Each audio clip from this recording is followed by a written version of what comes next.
Welcome everyone to this week's episode of Dads on Wrestling here on the Custody Teen Studios YouTube channel. Yes, I am wearing a red hat and a black shirt with a freaking yellow can of juice, tea, whatever. What is this crap? Mucho Mango Arizona tea. I am a freaking fruity pebble today, and I am proud of it. I am Jeff Meacham, the Meach Machine. I am the Renegade of Wrestling, J.J. Wiliams. You know, my penchant for lousy nicknames never seems to end, no matter what YouTube channel or what network or website I'm on. Oh, by the way, when are you going back to do that other show on that other channel? You know, they asked me that on After the Bell, I think, didn't they?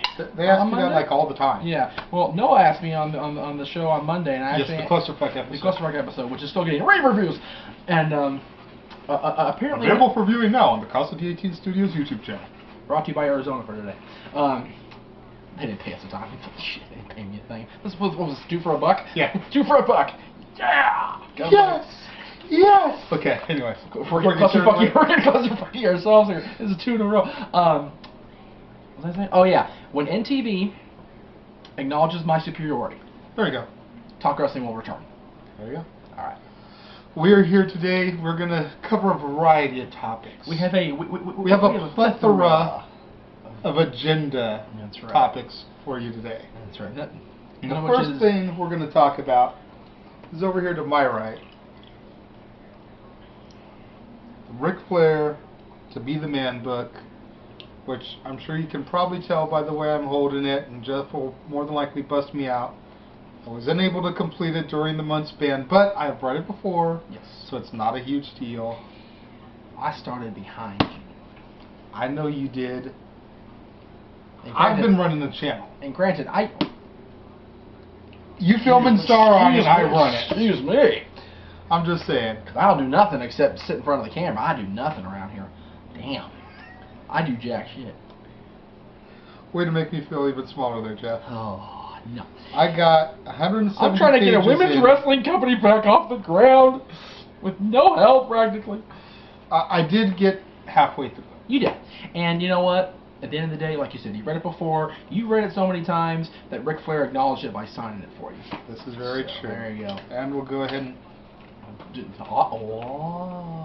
Boom! And this can be yours for $175. That's right. With a pick. If you go to Frankenstein's. If you go to Frankenstein's. If you're into him on the street, he'll give you a drunken response. Right, Ray? Actually, funny you brought that up, because when I was hanging and banging with Ray last week, filming, which... I do have to go ahead and give this plug. If you watch the latest episode of FJ Meacham on Ray's channel, I am a guest star on it. But anyways, when I was kicking with him doing that, he told me that he actually bumped into Flair after the Frankenstein's signing with a couple of his buddies, and Flair asked his buddy, "You want something signed? Why didn't you go to Frankenstein's?" Woo! Yeah, exactly. It's like, I don't have time to sign shit for you now. You should have paid $100 to get my signature. Speaking of which, but before we get to the book review itself, I would like to make an announcement. Okay. We need to get some funds raised for Yeah. Stat Boy. Because Stat Boy needs to meet Shawn Michaels. I really don't want Stat Boy to have to whore himself out for money. I really don't want that to happen. Because let's face it, the mustache only goes so far. Yes. You know, Mikey needs money, y'all. Seriously, it's only $75. How much will y'all pay for Stat Boy to shave the stash? There you go. If somebody out there will give $100 to Stat Boy's PayPal account so he can go meet Shawn Michaels, he will shave that mustache. Do I get a say in this? Do you want to meet Shawn Michaels? Not to the point where I lose my stash. Oh, then it's just hashtag epic fail. Hashtag not important enough. If it was Hogan, I'd do it. Oh wait, no, not right now because of the playoffs. But come July, I'll be all over that. No hashtag can't say we didn't try. Yeah, we tried. Alright, let's fuck it then. Book review. Okay, book review. Okay. Ric Flair to Be the Man. Yes, awesome yes. write. Yes. Awesome read. One of the few ones by WWE back then. I mean, a lot of them since then have really, opened up and really, held, hold no holds barred. Pull no punches. Pull no punches, thank you. I think that's what we're looking for. But this one definitely did that. It got on everybody's case. Bruno, Brett, Foley, shoot, this book was the basis of the Foley Flair feud in 2006. Yes, it was. At the end of the day. But a great read, a lot of great stories. It's funny to watch it and read it now in 2012 and how much hatred he had for Bischoff and how much resentment he had toward Hogan. And now they're like BFFs over on TV. The three of them are BFFs, and the point where Flair was getting upset because Bischoff was covered in shit, and the fact that, 4 or 5 years ago, Flair would have been pushing the thing over with Garrett. Yeah, right. Yeah, and made sure it was real shit in there that he was covered in, and not some, like Spirit Squad garbage. Yeah, seriously. Foul-smelling pudding. Foul-smelling, ooh. Jello pudding pops. If that is what TNA calls pudding, did you see how thin that stuff was? Who the hell's making the pudding in Orlando, Florida? Is what I want to know. That was nasty. Bill Cosby. Bill Cosby's making the pudding with the Sean Pumpkin, the Timothy do. Okay, there we go. All right, thank you. All right. I'm sorry, Sean. Hashtag Step Boy Step Boy approved. Thank you, Mikey. Very good work. Very good read. The story about him being a black market baby, I never knew that until I read the book. That was very interesting, that he was literally, at the end of the day, stolen from his birth mother and adopted by Richard Flair Sr. Yes. Actually, it wasn't Sr. because he had a different middle name, just like my grandfather and my father. I personally liked the story about Jim Herd, because even as a kid watching WCW, I didn't like that guy. Mm-hmm. I was an idiot. Yeah. And I liked seeing Flair just rip him a new one in words, and seeing, that my lack of faith in Jim Herd, even as a 8-year-old, was not misplaced. What a doofus. Yeah. I love reading all his party stories. Like, hearing the extents that the Nature Boy would go to live the gimmick 24/7. Yep. What do you say? Some of the greatest stories. What do you say? It was like 15,000 kamikazes in the span of like 17 years or something, or whatever it was. There was a time when I was hanging and banging with the band that I used to work with, where that was my drink of choice, man. We'd do the show, I'd sell the merch, and then we'd hit the bar, and I'd be having kamikazes till 2, 3, 4 o'clock in the morning. I had a lot of kamikazes over the course of 4 years, but my God, 20 years straight of kamikazes? Yeah. It's one of the alcohols messed up his heart, literally. Definitely. He talks about it in the book. So it's the price you pay to be Ric Flair, I guess. We can't say anything more about it, really, I don't think. I mean, it's not like it's a brand new book that we're talking about. Most of you have read it. Most of you own it. If you don't, go to Amazon and eBay and find it. RicFlair.com. Autograph on RicFlair.com. For $100? I don't remember, to be honest with you. But I do know this. Ric Flair's book. Y'all should have read it this month, first of all. All you faithful dad's disciples should have read this book. And if you didn't, go read it. Go check out the library. We advocate book stealing, but go in the bookstore and Kindle. Kindle may have it. That's the new fad. Yeah, Kindle or the other one, the Nook, iBook. the Nook or the iBook. Yeah, get that, make that shit happen. Take that with you. Don't be like Jeff and take the Flair book with you to the point where it's all thrashed to pieces. That's right. Make sure you put it on your bookshelves like the Renegade did. That's right. Keep it in great condition. It was on the bookshelves. It's just I took my sure. Hang on a second. Let me show you something real quick. I'll be right back. Look at this. I know this is a book we're going to read this month. I want you to see something. Where'd it go? Okay. Jeff is going to the archives, ladies and gentlemen. I'm going to the archives. Okay. Mick Foley book. Have a nice day at Hillbilly Foot Sox. I got this Christmas 1999, the year it came out. I read it between Christmas and New Year's, the whole thing, straight shot. I took it with me everywhere I went, to the point where... Wow. Can y'all see that out there? Can y'all see that, how bad that is? That is wear and tear. But, at the end of the day, I got a personal vote of confidence for that. I took it so much that it got so bent, but you know what? At the end of the day, the author loved the shit out of it for me. Let me flip it. So, thanks for the help, Mick Foley. You're welcome, Mick. Anyway. So that's our little spiel today as far as the Ric Flair book goes. Now, and at the end of the show, we will draw this month's book for you. That's you right. will read it, all of you. Or we will send Sasha Derevko and Yevgeny to beat you up. And the Honey Jack. That's right. A lot of Honey Jack on Saturday. But the topic we're going to talk about today, we actually mentioned, I believe it was either on the Dad's Results show or on After the Bell. I thought you mentioned it yesterday on Renegade, but yeah. I know I did touch on it a little bit on Renegade, but I think it was on the Results show we first mentioned it. Okay. We're going to talk about Grand Slam championships. Yes. Because there is a lot of controversy out there in internet land and the WWE universe. Yes. As to what constitutes a Grand Slam champion. Now, the original, even Triple Crown, to be fair, the original basis was the WWF Championship. Yes. We're talking just WWE right now. We're not talking, everybody. The WWF/WWE Championship. The Intercontinental Championship, and at the time, the WWF Tag Team Championship, which became the World Tag Team Championship, which became defunct and unified with the current WWE Tag Team Championship. Yes. That was the basis of the Triple Crown. The Grand Slam was added in 1997 with the advent of the European Championship, and the reason for that... And the light heavyweight title. Well, hang on. Light heavyweight wasn't even considered the Grand Slam at the time. See, that's stupid right there. It is stupid. We'll get into that in a minute here. Yeah, the Grand Slam was established when Shawn Michaels became European Champion, one night only in 1997, get back to Shawn Michaels. Yeah. And Vince and Shawn, you're the first guy to ever do that. I mean, you should call it that. A Grand Slam. All right. And it's as simple as that. And then, over the course of time, they added the Hardcore Championship, which became, in their eyes, equivalent to the European Championship. But in my opinion of guys like Mick Foley, Hardcore Championship meant almost as much second as the WWF Championship because it was so contested, it was so hot. Yeah.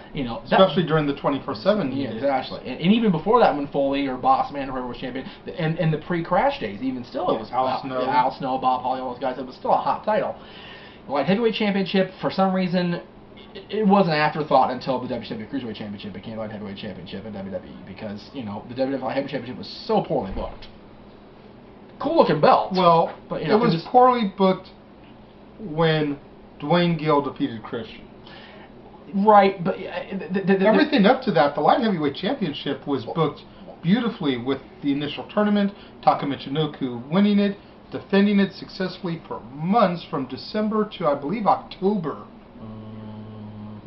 Roughly 11 months, Christian winning it from him in his first match on WWF on television, holding it for I think about a month before dropping it to Dwayne Gill and the Gilbert thing catching fire. And right.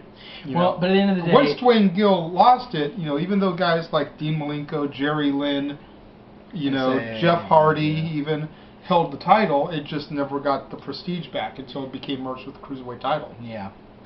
And, then you had, the advent of the brand extension, which added the World Heavyweight Championship to the credential, which added the WWE Tag Team Championship to the credential, but for some reason, the United States Championship, which really is not as new as either of those two titles, because the U.S. title claims the WCW, the Mid-Atlantic lineage, which goes back to 1975, which makes it older than the Intercontinental Championship. But it's not considered Grand Slam material. It's not considered Grand Slam or Triple Crown material, which is bullshit. And that's where we have a problem because, the whole thing we talked about going into WrestleMania was that, the Big Show was never a Triple Crown or a Grand Slam champion. Yeah, he was. He's U.S. champion. It should have been. Yeah. And I made this point to Jeff off camera the other night. It's like my own personal feeling, and leave comments in the comment boxes if you agree or disagree with this. My personal feeling is basically it's a WCW championship. Right. Vince McMahon does not want to give his competitor that he put out of business the credit of being thrown in with his Grand Slam. And, Double A pointed out, well, the World Heavyweight title is essentially the WCW title, but that lineage ended, and the World Heavyweight Championship has its own lineage that started with Eric Bischoff presenting the belt to Triple H in 2002. Yes. The belt was the same as the NWA and WCW title. In fact, it was the big gold. God, Jeff, big gold belt. Right. But you notice in early '03 they changed that with the WWE logo on it. They made sure it was differentiated very early on. I feel that if you hold a world title, a top secondary title for your brand, so IC or US, and the tag title, you're a Triple Crown champion. I agree. If you have held European or Hardcore, you're a Grand Slam champion. If you've held Light Heavyweight or Cruiserweight, then you're just a fucking man. Chris Jericho. You know, Chris Jericho. Then you're Chris Jericho. Then you're Chris Jericho. Because Who is the best in the world at what he does. That's right. Chris Jericho has done it. Literally, he's held all of them. Yep. Oh no, like the women's title. U.S. You know, U.S. But he has held every tier of belts. But he held the TV title in WCW, so he's like damn near there. All he needs is a U.S. title run. WWE, he's still there. He's not gonna beat Punk. He made that clear at Extreme Rules. Yeah. So that's where we stand on that. What do you guys think? Should the Grand Slam be including the U.S. Championship? And you know, if you're a Chris Jericho, what do you name that besides the absolute best ever? You know, is there like a name for that? Because you know, I mean, AJ has held every TNA title, and he's the Grand Slam champion. But there's only, I think, it's only 4 titles you can hold in TNA. So you know, World, X Division, Legends / Global / Television / whatever the fuck they're calling it this week, and tag. Yeah. You know, unless AJ, you know, has a sex change and becomes Knockouts and Knockouts tag. No, Eric Young can do that. It's true. Eric Young's already. Eric Young Knockouts tag. He may be the greatest of all time. We don't know that yet. We don't know. Somebody actually asked if it was Jeff Meacham or Eric Young with that freaking beard that you got going, dude. Dude, blame the Kings. The Kings are on a streak right now. I can't help it. 2-0. Yeah. But, all right, so. Now, I have a question for you regarding all that. You know, you asked what you would call it, you know, for someone like Jericho. Mm-hmm. Should there be a name for the women that do it? You know, granted, in the WWE, there's only 2 women's championships that were contested, that were recognized. You know, if you've held both, what do you call it? Or does it even get a name? It doesn't, because there's only 2. Now, if WWE were, you know, smart and recognized, you know, the NWA Women's Championship and the TNA Knockouts Championship as championships, and girls have held that, then they could, you know, add on to, I mean, seriously, you know, if they acknowledge people's championship reigns outside the WWE, there'd be a lot more, you know, great names. Yes. Ron Killings, Christian before he became the World Heavyweight Championship, and a whiny boy about it. Yeah. You know, seriously. You know, and if AJ ever came over, if Joe ever came over, if Kurt ever came back, my God, if Kurt comes back, he's been 2,000-time TNA champion. He's added on to the legacy. Mm-hmm. You know, IWGP third belt. You know, a lot of things in wrestling title-wise should be changed. There's no question about that, and title recognition should definitely be one of them. And I think that the recognition of championship reigns should be held in high regard if people want legitimacy in the WWE. Right, Johnny? Face. Anyway, sorry. Stat Boy's over here going, sir. Not too soon, not too soon. Yes, exactly. We all saw Monday. Yeah. On to happier topics, because we have a name to draw here. Can I draw the name? Oh, you want to draw the name this one? Please. Okay, sure. Let me give a little shaky shake here. Don't fall in the can.